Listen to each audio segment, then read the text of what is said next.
평일 점심시간에도 불구하고 불이 꺼진 점포.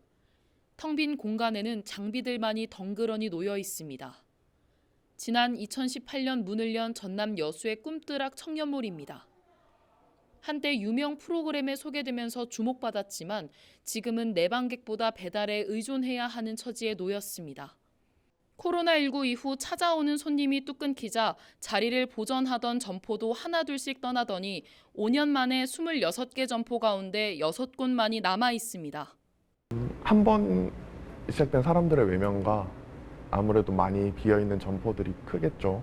이제 사람들이 와도 크게 경험할 거나 볼 것들이 없다 보니까 점점 더 끊기게 되고. 목포의 또 다른 청년몰도 사정은 마찬가지. 지난 2017년부터 운영이 시작됐지만 지금은 상인이 모두 빠져나가고 곳곳이 텅 빈 채 방치되고 있습니다. 청년 창업을 지원하겠다며 23억이 넘는 예산을 쏟아부었지만 현재는 관리하는 부서조차 없는 실정입니다.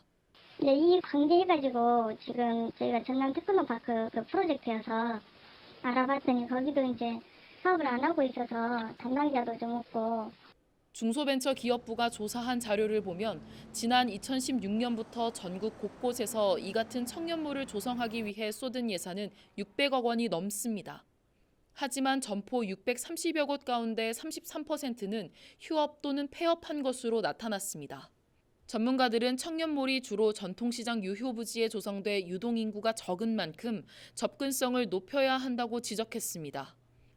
또 청년몰의 지속성을 위해 지역에 정주 의지가 있는 청년을 우선 대상자로 선정해야 한다고 덧붙였습니다.